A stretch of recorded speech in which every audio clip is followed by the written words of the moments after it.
Welcome to Season 2 of The Aggregate, narrative coatings from around the globe. It's a broadcast that hails a treasured community of designers, architects, artists, and builders from around our world who refuse to ration their plaster passion. Amid a world of static and chaotic emotions, the show honors victories won and lessons learned. It tells the true tales rarely depicted on social media. With a neutral mind, these connective moments provide hiatus from the everyday hustle and bustle and offer a platform to recharge with our attention focused on shared skills and time-honored knowledge, ultimately curating continued creativity in everyday life. So take a second breath as New Age Artisans coats the planet and changes the standards of what it means to educate, empower, and create. I'm your host, Jeremy Mistretta, along with my man on the switches, Vincent Ryan, and welcome to our show. Hey, everybody. Welcome back to the show. Aggregate Season 2, Episode 15. Thanks for listening in again as we travel the globe, talking all things plaster. Been quite a fun week here in Montana. And I say fun if you like winter. First moved here in search of skiing, and I was pretty obsessed at the time. Upon arrival to beautiful Bozeman, I learned that there were so many other things to do here other than just ski. You could fish, hunt, hike, run, meet fun people, and of course you could work. Skiing was something that was always there during the months of December through April, and as time progressed and family and responsibility took hold, my desire to break away from the hustle became less and less. In my heyday, I would ski about 100 days a year.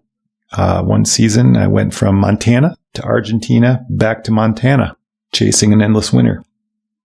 Sadly, these 100-day seasons turned into a little bit more like 10 to 15-day seasons, and skiing for me was just something that could be done as opposed to what was done. And I'd make a lot of excuses like, it's cold or snow sucks and got too much work. But as my kids became older and my responsibilities somewhat more stable, the excuses, they seemed to subside a bit, and the desire, the thirst, and this particular season, the taste have become a little bit more widely redolent. If it's one thing that I do know, work will always be there, but skiing the transient days of greatness, those just won't.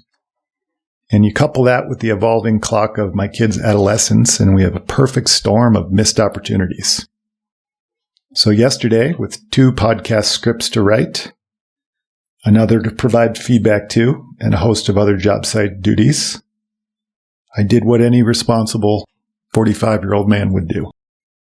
I checked my daughter out of school, turned the phone off, and I shredded some fucking powder. And I can't say that anything monumental actually happened at work. I can't say that we're beyond ahead or we're beyond behind. And in 10, 15 years from now, I can't say I'll even remember what job I was on or how much money was in the ledger bank account or how many plaster orders we had. But I guarantee you that I'll remember the smile on my daughter's face as she skied 20 plus inches of fresh snow with me, her dad. I'll remember how cold it was outside, and I'll even be more akin to recall just how warm inside I was. And as I sat down to draft the script for today's guest and toggle through the worldly time zones and connect the dots, I remembered that our guest, although thousands of miles away in England, is in the midst of the same period-specific life lessons as I am. How you doing today, Mr. Jethro Marsh? I'm good, thanks. I'm great. Yeah. How's it going? What time is it there in the UK? It is just coming up for 10 p.m. in the evening. Yeah. Later, how have your responsibilities been on the job site as well as fatherly today? It's been a busy-ish day. It's half term here in the UK. I've sadly had to be at work, but we've got a nice job on the go at the minute. Yeah. Have you? I remember we were talking this weekend, and we were talking about like shuttle services for our kids. Have you been shuttling them around as well? I haven't had to today. Today? No. Yeah. No, my eldest he trains gymnastics. He doesn't get to stop. But he's been training this evening, but a friend kindly brought him home, so I didn't have to do that tonight. Didn't have to do that tonight, but the responsibility was still there. Had you had to, you would have done it. Absolutely. Yeah. You have no other choice. It's luckily just around the corner. It's not too much of a responsibility. It's okay. Yeah. As this podcast has gained some steam and garnered some listeners, I'm pretty well gifted with a lot of emails and thanks and encouragement, which really makes me smile. And I'm even more fulfilled when I get some feedback, pointers from folks, corrections, because I tell everybody I'm not always right. So if someone's got a correction, please tell me. But I really like when I get requests for guests. And one listener, Mr. Joel Endersby, has become more devout than I might dare to say even Simon Gonzalez from Texas Cobb. And every few months or so, I get a cheery voice text from Joel on Instagram, thanking me for our efforts and chatting about his favorite parts of the past episode. And Joel's a man of the English countryside, consummate tradesman, and a kind soul. When he asked me to get Jethro on the show, I took it as my duty to do so. And we here at New Age Artisans are for the people, by the people, because I think we are the people. And I want to know more about you, Jethro. We all do, actually. Where did you grow up exactly? I grew up in Bristol. Okay. Which is West Country. Do you know it? Mm-hmm. Yep. Yeah. My folks were Cornish, but they moved up for work in the 70s. So my older brother was born in Cornwall, but I was myself and my younger brother were born in Bristol. And they spent most of their lives trying to get back to Cornwall. Yeah. What was it like growing up in Bristol? Like paint a picture of the youth, not non-work related. It was good. It was a fun place. Sort of, Bristol City in the 80s. It was a fun place to grow up. There was lots on the doorstep, and school was literally a stone's throw away. But no, it was fun. There was the 80s. There was youth clubs and stuff to do that you don't get that anymore. Yeah. I know. So many rules now. Yeah, it was a fun place. Yeah. What did you do for fun? Did you play any sports, any football or anything? Yeah, sort of football as a kid. Like I said, youth clubs were, that was our kind of main hangout as kids and teenagers. And, it was basketball and table tennis and pool and sort of misspent youth playing pool. So it was a good one. Nice. Do you still play pool? Every now and then when I get to the pub, that's not very often. Yeah. Do you call it, is it called pool or billiards over there? Pool, yeah. Pool, yeah. I don't know where the billiards thing came from. It might be a separate game with separate rules. I have no idea. Yeah, maybe they played billiards down in London. They sure should play pool in Bristol. But you had your hands on plaster at a pretty early age, right? I don't know. Yeah, not necessarily kind of hands-on plaster as such. I mean, my dad was he was a tradesman. He was a conservator, and him and my mum were doing up the house we grew up in. So that was a building site from as early as I can remember. Yeah. And I know what a conservator is, but there's a lot of people in other countries that don't. So could you tell all the listeners what your definition is? The conservation of old buildings, basically. Buildings and monuments. So he conserves the fabric of old structures. Mm-hmm. So he would cruise around, check it out, and make sure that things were done, to a historical precedent. Exactly. It's not sort of restoring something; it's conserving it in the state that it's in at the time. Stopping things from getting worse, but not necessarily kind of restoring. Yeah. That's something slightly different. Yeah, and he worked in some well-known structures, right, in England. He did, yeah. I mean, the move from Cornwall to the West Country, to Bristol, was to Wells Cathedral. I don't know if you ever heard of Wells. Yeah, I've heard of Wells. Yep. Yes, Wells Cathedral, beautiful, tiny cathedral and tiny little city. I think it's England's smallest city. And yeah, they had a huge phase of conservation work to the cathedral in the 70s, which was the kind of lime revival, really. Lots of research going on. And he sort of led the team there for about 10 years on the West Front, which is the very ornate front of the cathedral with medieval sculptures, just covered in hundreds of medieval sculptures. So yeah, it was a very long phase of work to try and figure out how to stop them getting any worse, really. The sort of stone decay. Yeah. And the sculptures, those were all, they were basically just sculpted out of stone, correct? Yeah. Yeah. Sandstone. Awesome. Yeah. Awesome. And then were you guys, when those were being conserved and then in turn restored, what was the process of that happening? I don't know, to be honest, the specifics. I mean, it was stopping the decay.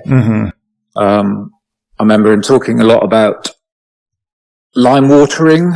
There was sort of intricate sort of systems of lime misting that used to go on. Just very, very gentle misting. There was no sort of, it was cleaning sort of centuries of soot and pollution and things off the sandstone, which is really soft and decays very easily. So it's kind of getting rid of all the centuries of grime without any kind of sort of mechanical means or, steam cleaning. It was, from what I understood, it was a very, very gentle process of misting with a lime water. Yeah. So like a hydrated lime that was just kind of slaked in water for some while and just little spritzes. Yeah, quite possibly. Yeah. I remember some very intricate sort of series of setup of pipes and hoses and stuff in his workshop. They used to talk about, this is what we use. A Nimbus system or something. I don't know. I'm guessing, but, yeah, that's cool. So that was my sort of understanding of it at the time. Obviously I was pretty young when he was there. Yeah. Yeah. How old were you when you first mixed lime or hot mix lime? I don't know. I have no idea. I was under 10, probably. A wee lad. Yeah, for sure. In whether that was lime, whether that was cement at home while he, was working on it on the house. But I vividly remember shoveling muck in bathtubs and on big spot board. No, I don't remember a cement mixer. It was all either hand sort of shoveled in a bath or a big spot board. It was sort of turned over and manned it all up into a volcano and sort of put your water in. And then, it was manual stuff back then. Yeah. Get the steam to rise off of it. Yeah. Yeah. Were you wearing glasses? Yeah, of course. Yeah. Yeah. Yeah, absolutely. He was a responsible parent. Yeah. No gloves, but here are the glasses. You'll be good. Yeah, exactly. Yeah. And then you, correct me if I'm wrong, but were you a sign maker too as a young kid? That was kind of my plan. Just from, I don't know, we do, at school, sort of from 14 onwards, you do sort of work placement when you have to, you start thinking about what career you want to do and you choose your options for your subjects and your exams and things. And, I thought my dad had a very, very boring job when I was a kid. Yeah. Because we spent most of our childhood sort of being dragged around churches, churchyards, graveyards, while my mum and dad just sort of stone gazed. We would be messing about in in graveyards all across the West Country. That was our sort of weekend holiday, half-term Easter holiday routines. Going to the graveyard for a holiday. Yeah, exactly. Yeah. So that was for a wee lad, that was pretty boring as far as I was concerned. You're like, ooh, yeah, more dead people. Sweet. What else can we do? I just remember hundreds of photos scattered about the house constantly of just the same piece of stone. That's what it looked like. Yeah. So yeah, I thought it was an incredibly boring job. There was no way I was going to get involved in that. So I remember watching a documentary. I was seeing a sign writer sort of romantically painting the side of a narrow boat, and thought that's cool. I was quite artistic at school. That was sort of the only subject I was really interested in. So yeah, that was what I sort of decided, right, that's what I'm going to do. And a friend at school, his uncle, I think it was his uncle, had a sign firm in Bristol, and he put me in touch for my work experience, the sort of week out of school that you spend in 14, 15 years old. Yeah, out in the field. Out in the field, yeah. So I went, rather than go off with my dad, I went to a sign factory in Bristol. Nice. Which, wasn't quite what was that like? It wasn't quite as I had in my mind. There was no, romantic painting of narrowboats. It was all stickers and vinyls and, it was in pretty large scale industrial sign firm. Mm-hmm. But they had a resident artist, this old guy, Jim, I think his name was. And the company had a royal warrant. So they used to make the coats of arms for the Queen, mm-hmm. and for banks and courtrooms and anywhere that require police stations. I think anywhere that has the royal coat of arms up on the wall, they had the royal warrant to make them.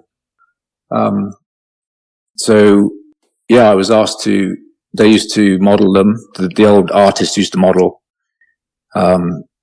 In clay or plasticine, and then they'd be cast in fiberglass, mm-hmm. aluminium, and then they'd be hand painted, and it was kind of paint by numbers, really. It was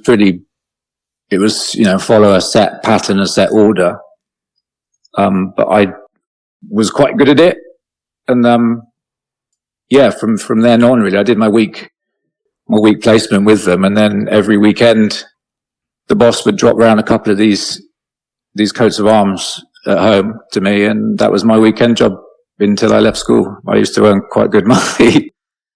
Used to get about 50 quid a coat of arms, and I could knock 2 out in a weekend. Nice. So you were modeling them out of clay? No, I was just painting. I was painting by numbers. Got it. Yeah. Nice. That's good money. I was taking home 100 quid a weekend at 15 years old. That was pretty good. It beats the paper round. Yeah, beats the paper route or washing dishes over at the tavern. Yeah. At what point did you segue from the coat of arms sign making and the painting into plaster? Well, yeah, I did that up until I left school as a sort of hobby job. And then they offered me a full-time job when I left school, which I took and went and worked with them for probably about a year. Mm-hmm. I think they were kind of training me up to take over from the artist who was sort of reaching the end of his career. Yeah. I think that's what they had planned for me. But yeah, it was already becoming a little bit boring. I was still on, because I'd been there since I was 14, I was still on, what was 100 quid a weekend pocket money was kind of 100 quid a week full-time wages. It wasn't, there was, the shine sort of wore off a bit. Yeah. Lost the sheen. Yeah. It did a bit. Yeah. And yeah, at that point, my mum got ill and sadly died. And, I needed a change. I needed something to sort of just completely take my head somewhere else. Yeah. And, I wanted to I wanted to offer something to my dad, basically, to work with him. Circling the wagons a bit, it was sort of wanting to be very much with my family at that time. And it was, can I come and work with you? What do you need? You need a trade. What do you want to do? And it was, I literally just picked plastering out of a hat, really. And, I thought that sounds good. It sounds physical, which is what I need.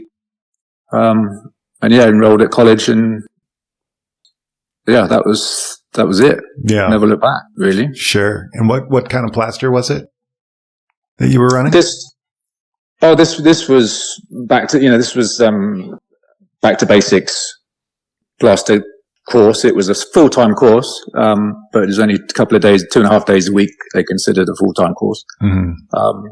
So it was learning from the basics, really, sand and cement and sand and lime and skimming. But they also had a fibrous workshop, so that was an element of it as well. Yeah, and that's what I love. Absolutely, that was I loved all of it from word go. It was just something it suited lots. Yeah.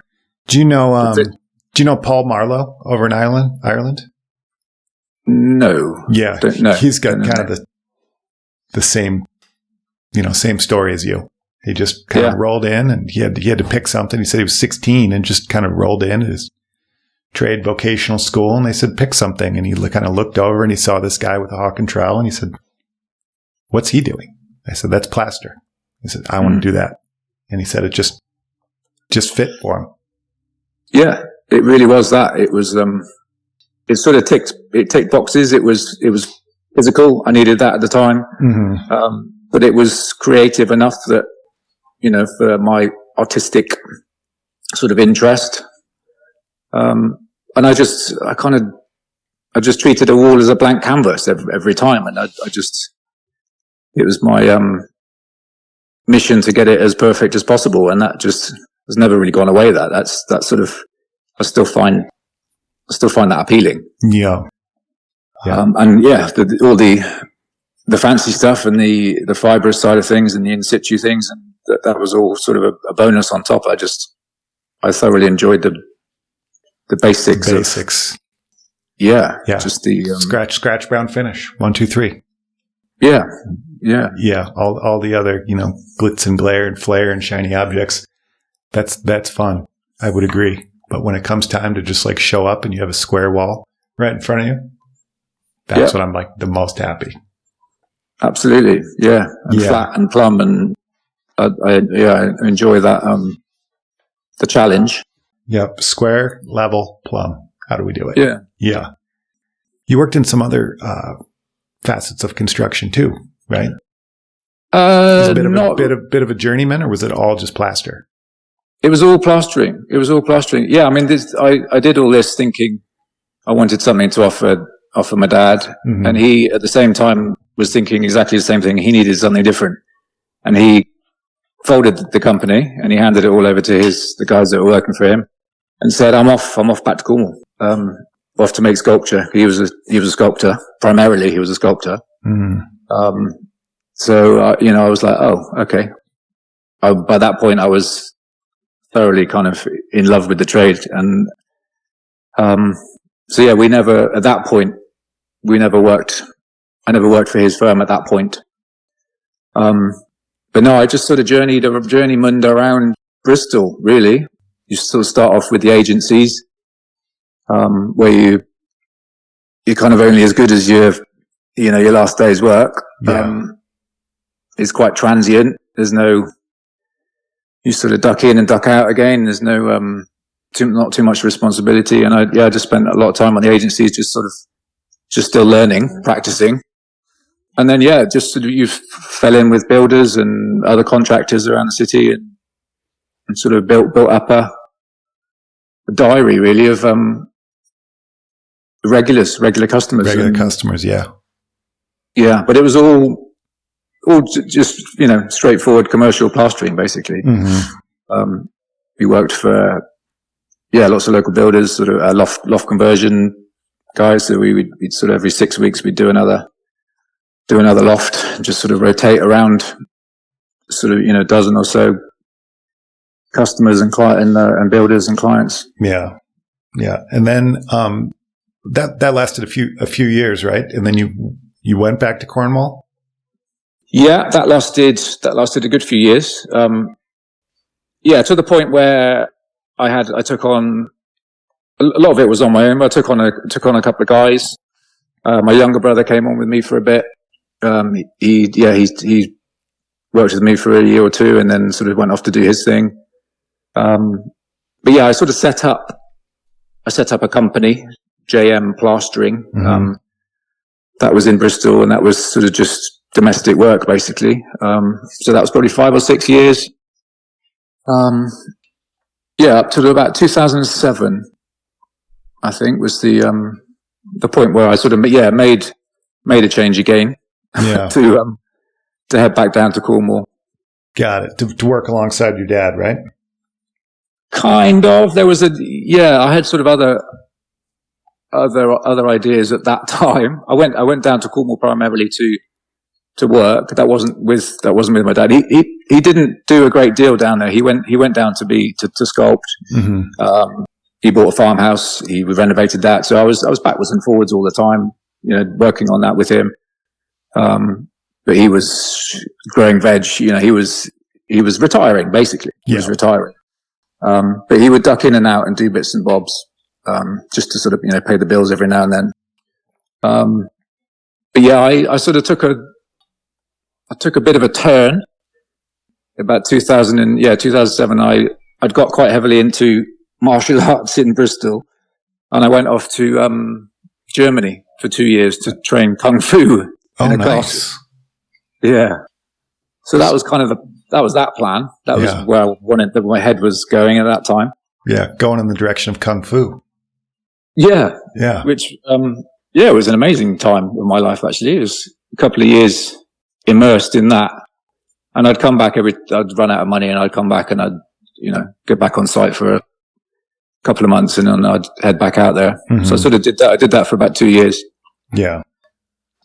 And then, sort of you reach a point where you kind of need to grow up a little bit. Yeah, you're like, what am I? This is fun, but not sustainable. Yeah, exactly. I had a very patient girlfriend at the time who sort of was rapidly running out of patience. Yeah. So my dad got ill at that point as well. So I needed to be back in Cornwall. Yeah. Got it. So, and then you rolled back to Cornwall with these. You were probably quite good at martial arts, I'd imagine, by that time, and then also these plastering skills under your belt. No pun intended. I don't know if martial arts guys wear belt, but yeah. I'm going to assume you do for the points of my joke. And you decided to kind of move a little bit more in a different direction of. Did you jump right into natural plasters, or was that just kind of part of it?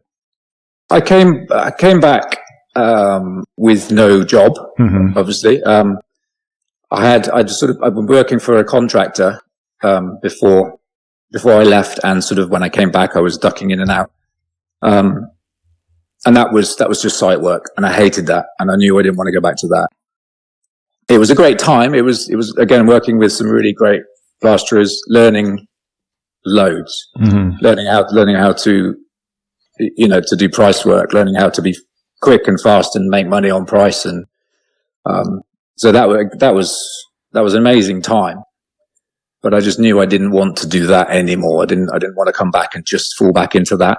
Yeah. At that point, my dad was doing. He was poorly, but he was doing some work with a guy who had a bit of a sort of terracotta background.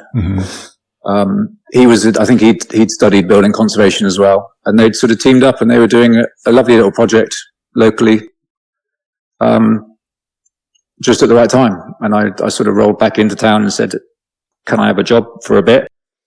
And just sort of fell into this job restoring a lovely sort of hunting lodge in the woods, just outside Falmouth. And it was all line work. It was running cornice in situ and repair it. It was a gothic sort of interior. Mm-hmm. Very ornate, lovely cornice. And it was just like, wow, this is something completely different. This is what I want to be doing. Yeah, this is something cool. We could do something with this. Yeah. Yeah. I like that. And again, that was another sort of instant love affair, really, with just, this is what I need to be doing. Mm-hmm. That was, I was lucky. It was lucky at that point. And sort of came back just in time. My dad got ill and died at that point on that job, actually. That was his last job. But he saw that, he got to see that. Yeah. That sort of, that light bulb moment for me that, hang on a minute, this is what I want to be doing. Yeah. Passing the torch. Yeah. Yeah. That's cool. And that was nice. Yeah. Yeah. Let's take a quick break. And then when we get back, I want to talk about that light bulb moment and how that has kind of propelled you into present day and all the cool stuff that you're doing. Ah, the secrets of plaster. So many recipes, techniques, and applications. Its diverse definitions and coveted concoctions have confused many a modern applicator. And thanks to the possessive powers of the internet, there's even more information that mystifies the waters of comprehension. Enchanted by Google Images, hungry homeowners, architects, applicators, and designers search the tangled web, patching together some sense of structure to create textured walls, polish elements, abstract art, and relief pieces. What if the journey to success wasn't so challenging? What if all the inspiring information was integrated onto one canvas? Your wait is over. We are collecting years of practice, technique, and art into one hub, the Plaster Portal. With our streamlined system and contemporary interface, the portal protects these processes and offers applicators around the planet the opportunity of discovery, directly from the masters who preserve them. And we'd like you to be part of this communal movement. So become a member today. With affordable fee of just $75, you'll become a baseline member, which provides purchasing access to New Age artisan plaster blends, as well as hand-picked content full of tips, tricks, and time-saving strategies that you can't get anywhere else. You also acquire access to our Prominent Artist Series courses, celebrating both specialty plaster finishes and industry professionals from around the world who are proud to share their time-tested practices. With the strength of our membership, we can encourage the celebration of these trades, discover new and valuable skills, and conserve the arts. Head to newageartisans.com and click the Plaster Portal link. Sign up is fast and easy. We can't wait to have you as part of our community. Before we get back to the show, here's a guest from Season 1 with a quick hello. 土が大好きなみんな、カイルです。The Aggregate を聞きましょう。Hey Plaster people, this is Kyle Holziter in Japan, and you are listening to The Aggregate. Hey everybody. We're back here with Jethro. Thanks for saying hello there, Kyle Holzhuter from Japan. Jethro, are you familiar with Kyle over in Japan? No. Yeah. No, I'm not. No. He's a natural plasterer over in Japan, and he's got basically a permaculture facility as well as a plaster contracting facility, and people from all over the world go and learn shikui from him. Okay. Yeah. He's a really, really cool guy. We had him on the show last year. So thanks for checking in. Before we go on, though, I did have one very important question for you, Jethro. Jam first or cream first on the scones? Oh, it's jam first. Jam first. It's jam first, yeah. Okay, I've heard it's a huge debate between the counties of Devon and Cornwall. I hope I've got that right. I'm panicking now. Oh no, have I got that right? I think it's jam first. It's jam first. It's jam first. Is cream first in Devon? I don't know. I mean, I don't know. But that is how it goes. That is how it goes. There could be uproar. There could be this. I mean, this could be like heathen sort of answers that we're throwing out here to the world. It's definitely jam first. Definitely jam first. I'm 99% sure it's jam first. All right, we're gonna leave that to Joel Endersby. Yeah. Joel, yeah, exactly. If you're listening, we need to know what really goes on. I'm going to get an abusive message off Joel in a minute, I'm sure. Yeah, well, I sent Philip Gaishes a shot of Brian Tobin when he was here a few weeks ago, and he was holding up a box of Clipper tea, and I said he didn't put the milk in first, and it was oat milk. And Philip said, heathen and probably pagan. Oat milk. That's a no-go. You don't mess with Uncle Phil and the milk situation or the tea in general. Or the tea. This is just like, Jeremy, it's 10 o'clock. Sit down. Like, no, we're working here, Phil. It's like, you're not anymore. You're sitting down, you're having tea.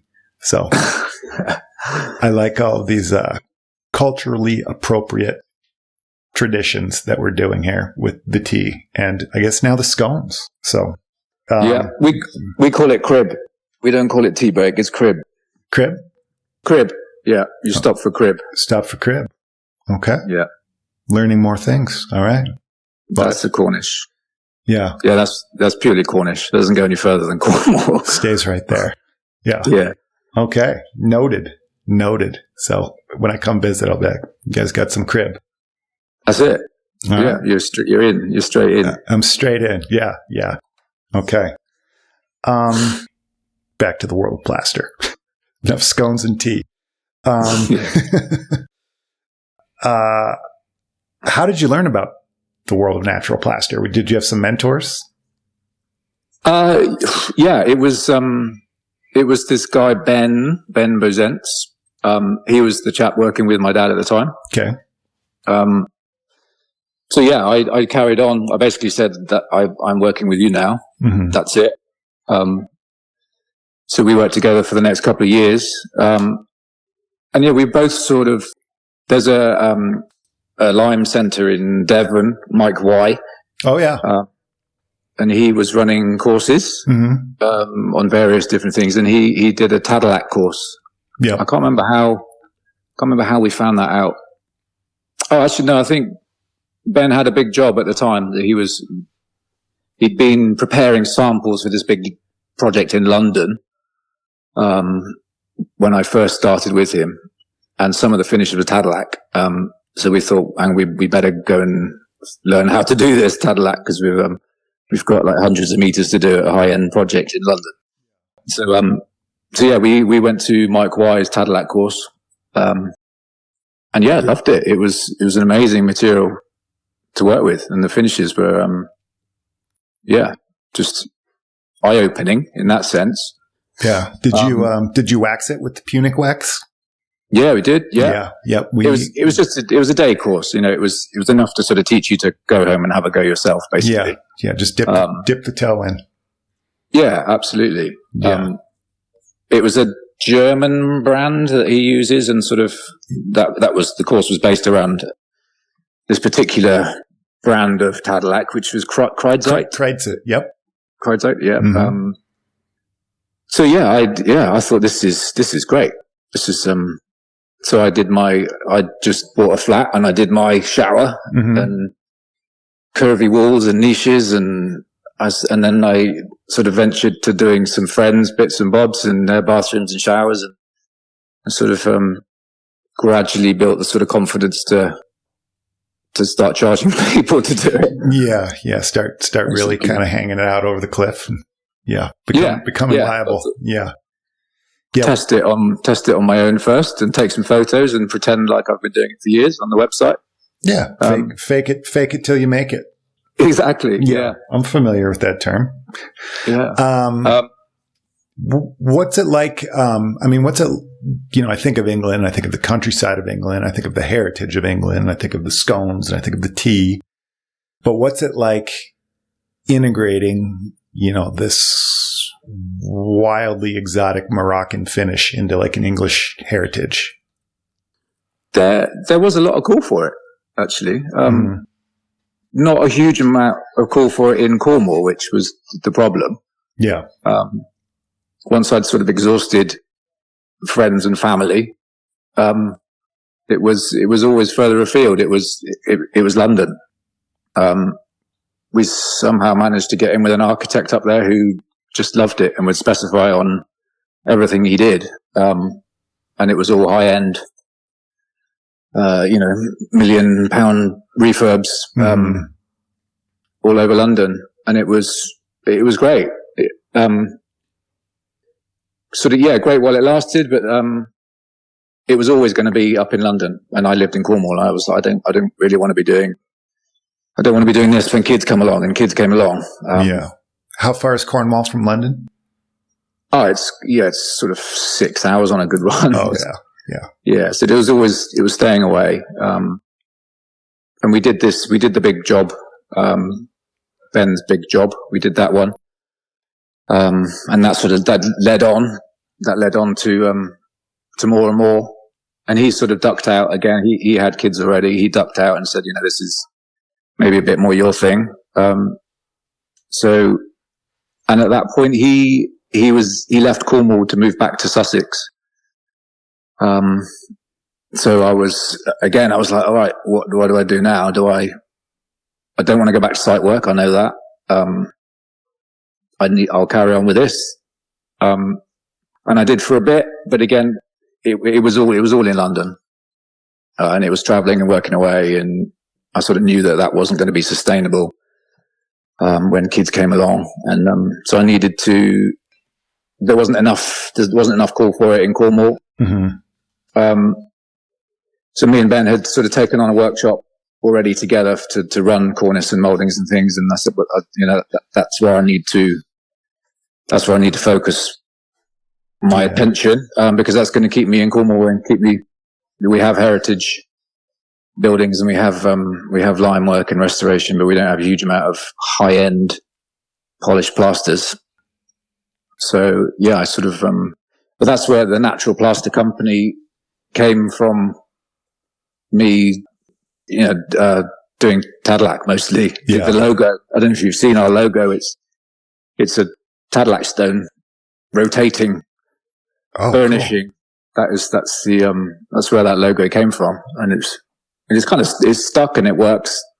It's abstract enough for it to be, a generic logo now, but it's not, the Natural Plaster Company isn't sort of quite how it started now. It's, I've evolved again.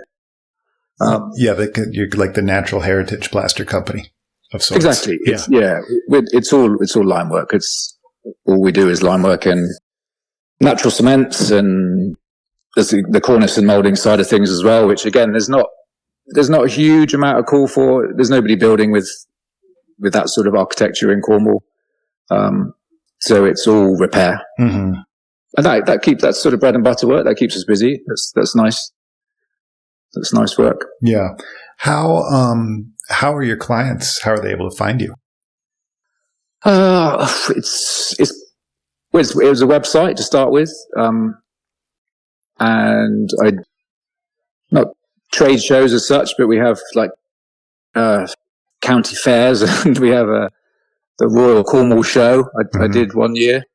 I set up a stand and brought a load of molds up and was running cornice, casting cornice on site in a field in the mud.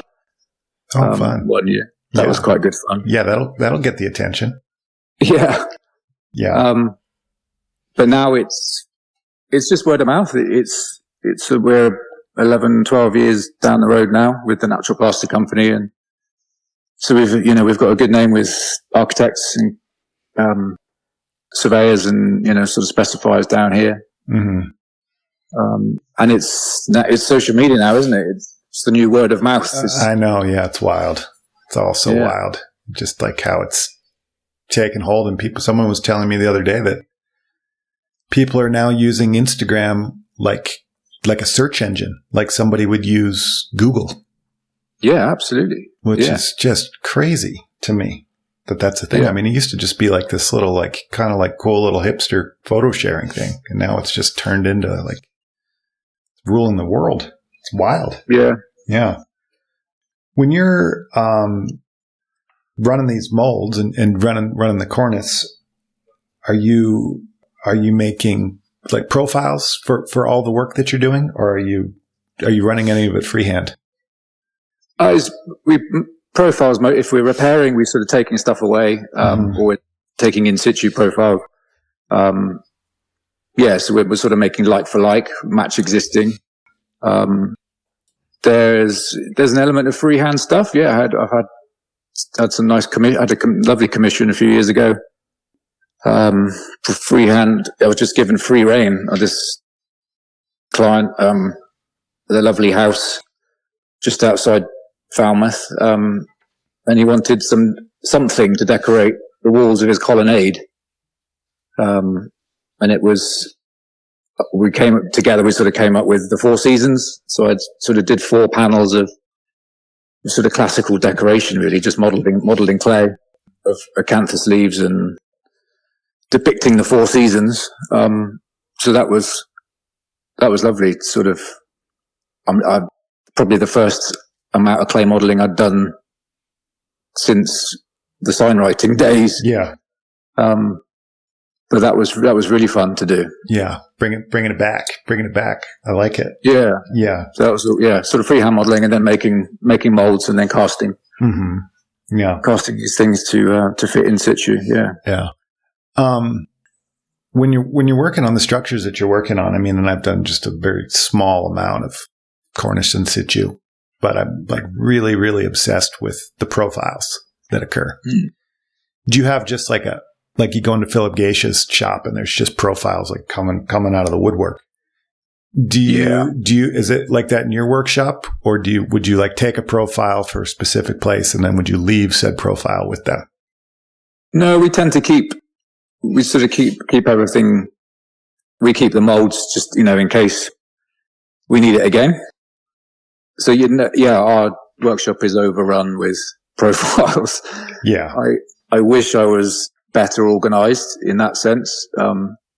I do quite well to just dismantle the running molds maybe and just keep the metal profiles themselves on a flat thing as opposed to a 3-dimensional thing that takes up loads of room. So we kind of they just take up a lot of room. Yeah. You do every so often you have to kind of go through and chuck things away, but 9 times out of 10 you'll need it again 2 weeks later. Yeah, that's the thing. Yeah, you won't need it. Yeah. You won't need it for years until you need it. Exactly, and then it's gone. Yeah. I know how that goes.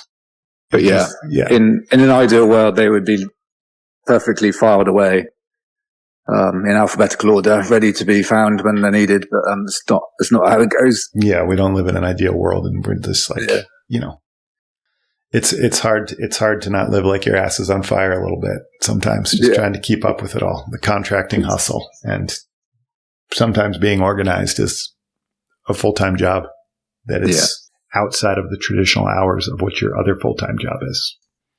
Yeah, exactly. Yeah, I totally understand. I understand. You, I've noticed we were talking about Instagram. I've noticed your page is really awesome, and I love all the videos. How did you get into filming? I don't know. I'm still trying it. I'm still getting into it. Yeah. It's all quite new, really.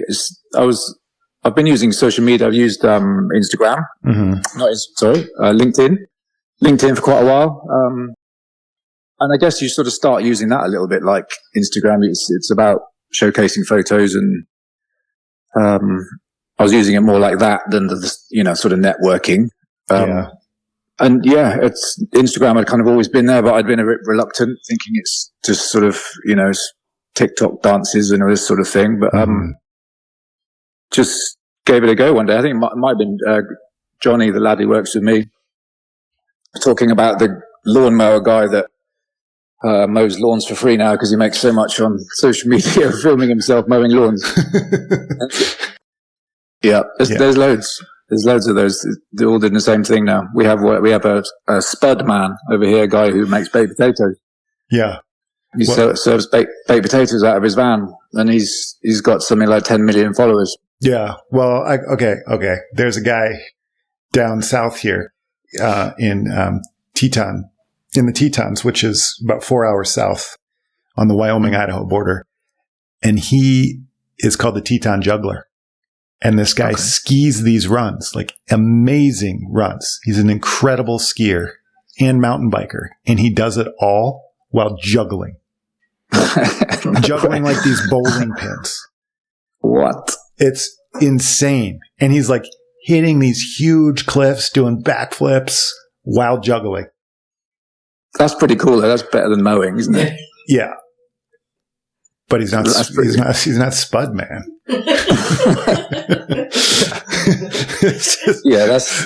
That's not baked beans on jacket potato, is it? That's quite impressive. Yeah. What is happening with this world? Oh my God. Well, how much time do you spend on these? Like when you make a video? Like, I looked at one the other day where you were like running a mold. It looked like some fibrous plaster. And, you were taking your brush and like laying down, laying down the gyp, and then looked like you put some, fiberglass in it, and you ran it a few times. That video was amazing. How many 10 trillion views that thing had, but it was really cool. It's mad. That was 10 minutes, literally. I only had 10 minutes to make a sample for a client. So I rushed in after work on my way home from work. And I had 10 minutes to do it, and I just shut the camera. I hadn't filmed anything that week, I think. So I thought, well, that's reasonably interesting. And I just stuck the camera up and just filmed the whole thing. And then just, again, sort of 10 minutes of editing at home. Yeah. All this sort of fast edit, minimum, zero attention span kind of editing. It seems to work. Yeah. You're Plaster Man. Supposed to Spud Man. Yeah. It's fun. It is fun. I enjoy it. That's sort of why I do it. Mm-hmm. I enjoy it. And it is the new word of mouth, isn't it? It's sort of getting us out there, and it's showcasing what we do, and showcasing the craft as well. And yeah. I did see, as I was scrolling through your page, you had a quote, and I loved the quote. And I've got different versions of this quote in my head that I've heard in the past, but I've never heard it the way that you said it. Okay. If you chase perfection, you can catch excellence. Oh, yeah. Okay. That one. That was a good one. That was a good one. I can't take credit for that. That wasn't mine. Yeah. But you borrowed it. You borrowed it. That was a CapCut special. That was CapCut template special. Yeah. It was good. Yeah, it's like right on the we call them, Hallmark cards here. It's like right on the front of the Hallmark card. Yeah, exactly. Yeah, perfect. Yeah. If you shoot for the moon, you land on a star, or shoot for the stars, you land on the moon. I get it. Yeah. I get it, and I like it. But what is that quote like? What does that mean to you as far as your work goes? I don't think there's anything. I don't think there is perfection. Yeah. I mean, I guess I am a perfectionist to a degree. But I have a mortgage to pay, and I have kids to feed, and so there can't be perfection, otherwise you never get anything done. Yeah. Don't let perfect be the enemy of really good. Yeah, exactly. You do everything to the best of my ability within the time frame and the budget that is at hand. That's kind of how I see it. And if you're aiming for perfect and you end up with pretty damn good, then that's okay. Yeah. I'd say you're winning. I agree. Wholeheartedly agree. I think we'd all like to be able to spend more time on things, maybe, but it doesn't work like that, does it? You have to. Yeah, if there's no timeline and there's no budget, I mean, why even leave a job? Yeah, just hang out there forever doing the same job, and the money tree in the backyard. They'll just keep. Hey, let's go out and get another leaf. Bring that to the bank. Show them.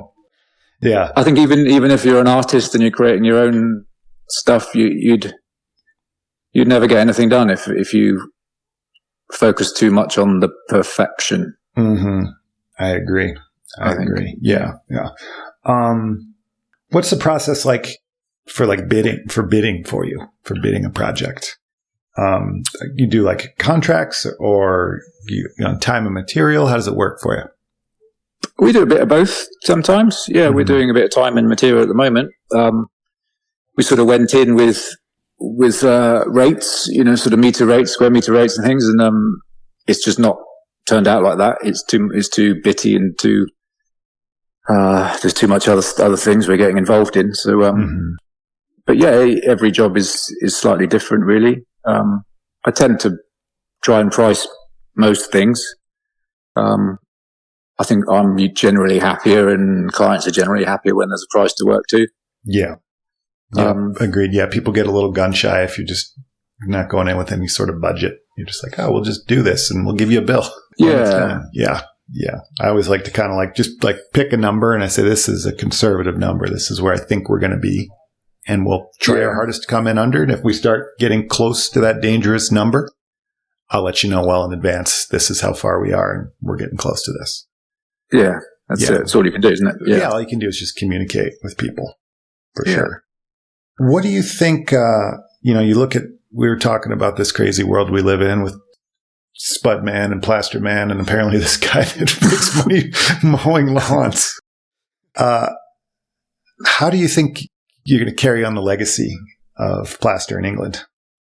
That's a big question, isn't it? Yeah. One of your devout followers actually asked you a very similar question about the future of plaster. The future of plaster. Yeah. That was slightly more specific, wasn't it? What was that one? Where do you see the future of lime, plasters and mortars? Yeah. Yeah. Who was that? Do you know that person? He is E.W. Pepper. I think he's a plasterer as well. I'm pretty sure he's a plasterer too. Good question, E.W. Pepper. I like your style because I need to know as well. I think the future of lime plasters at the moment, with the direction it's all about insulation, isn't it? I think insulation and recycled materials as much as possible. Mm-hmm. I think there's a lot of research going into using recycled materials as aggregates, and insulation being the sort of paramount kind of goal at the moment, I think, for certainly keeping building control happy over here. Yeah. But is that the legacy? I don't know. I mean, that's yeah, well, I don't think there's there's not really a true answer. It's just like what means something to you, Yeah. That's kind of the key part about it all. There's a woman over in Australia, Carmen Kenny, Mineral Fox. I don't know if you know her. No, she's great, and she is taking all sorts of seashell waste, and they're integrating that into the plasters. And these things were all destined for the landfill. And she's saving these seashells and crushing them up, and the integration of calcium in the seashells combining with the calcium in the lime. It's just forming these very, very hardy plaster finishes that is just changing the paradigm of wall systems across Australia. That sounds really interesting. It's really, really cool. What do you think's next for your company? I don't know. We have my apprentice was an apprentice now, and he's sort of fully trained. He's qualified, and he is doing some great work. So I think that's been a success story for me. He did disappear to Australia for a year, which I wasn't too happy about at the time, but he came back, so that was all right. Yeah. So I think we'll go again, because that's worked really well. Finding the skills down in Cornwall is tricky. It's hard. The colleges they're only now starting. The last few years of sort of standalone plastering courses. We have it's the Cornish mason down here. It's quite local to Cornwall, really. I haven't experienced it in other parts of the country, but the Cornish mason is sort of encompasses all the wet trades, and it has done for quite a long time. But so that the Cornish mason did a bit of plastering and did a bit of rendering and a bit of bricklaying and a bit of roofing, a bit of all the wet trades, really. But that is changing, and then they are running standalone courses now. Yeah. Are you familiar with the Carrington Lime folks? Carrington Lime, yeah. I know of them. Yeah, I haven't met anybody. Yeah, those guys are cool. Ben and Kate. Yeah, they're big into the classes as well. Yeah, they're doing such great stuff. Yeah. How about the family? Do you think are they going to get involved in it, kiddos? I don't know. I'd love it. I'd love it if they did. My kids want nothing to do with this. That's at least what they tell me now. Yeah, they're both very creative. They're both artistic and hands-on with things. And my eldest is 12, and will be 13 this academic year. So next year he will be doing his work placement. Yeah. And he has already mentioned the possibility of coming with us. So I'd absolutely love it. I would. I'm so envious of people I see, like the Geishes. Getting to work with your sons must be an incredible thing. Mm-hmm. And I know how much it meant to me. The short time I got to do it with my dad. Yeah. I wish I got to do it longer. Yeah. But yeah, they'll do whatever they want to do. Yeah. Yep. Somebody told me once, they said, your worst nightmare is your number one reality with your kids. Just kind of like let them do what they want to do and keep them out of traffic and don't let them play with knives. They'll be okay. Exactly. Yeah. That's kind of that's my take on it. And we'll just kind of like see where that gets us. And who knows? Maybe they'll be like the next Instagram. They could be doing something totally wild and crazy. Who knows? Yeah, they can manage the social media for me. That's for sure. There you go. Yeah. Clearly, you know what you're doing on the social media, so they can manage it. Yeah. It's guesswork. It really is. It's all guesswork. It's trial and error. Yeah. Cool. Well, I know it's probably a little late there. It's probably getting past 11 there for you. So it is. 22 is that the time? 11:15 we've got here. Yeah. So, thanks for taking the time to talk to us. And thank you so much for the opportunity. Yeah, it's a great honor to be asked. Oh yeah. The long list of amazing people that you've had on. It's a real honor to be asked. So thank you. Oh, thank you. And we'll stay in touch. I was telling somebody this morning, I feel like all these guests, we just become friends. So happy to have another friend. Nice one. Yeah. Thank you very much. Yes. Thank you. Have a great night. You too. Cheers, Jeremy. Take care. Thanks for listening, everyone. Please don't forget to tune in next week as we head to Turkey and chat with Aslı Tekin. An architect by trade, Aslı has taken her solid foundation of design and craft to create an earthly aesthetic that's entirely her own. We'll chat how and why she chose to leave a formulaic expectation to enter a sphere of creativity while capitalizing on ecotourism, group dynamics, and permaculture in a transcontinental country. Until next time, cheers!